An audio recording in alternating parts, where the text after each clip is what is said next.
What are the solutions to quantity x plus 7 squared equals 81? And it's given us the solutions. These are the zeros, or the x crossings.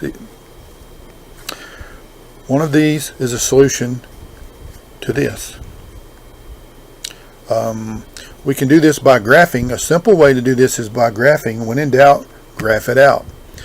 We would like to graph this as a function. Since it's a relation right now, I want to graph it as a function so we can actually use our zero tools on the calculator. So what I want to do is subtract 81 from both sides.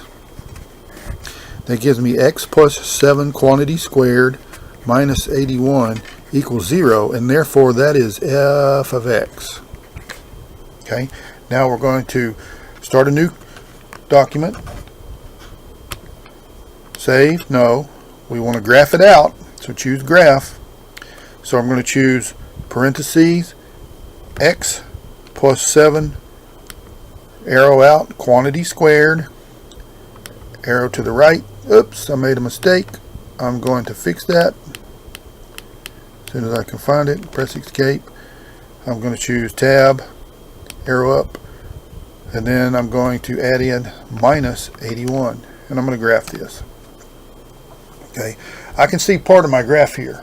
I know it's a parabola, and I know it probably opens up, but I can't see the other part of it. So I'm going to zoom out, menu, 4, zoom out, number 4, press enter. There we go. 2 times should do it, and then escape. Now I can see that I have my solutions. One solution x-axis here, one solution x-axis crossing here. Those are my zeros, my roots, my solutions. I want to find out what this value is and what this value is. So I choose menu, 6, analyze graph.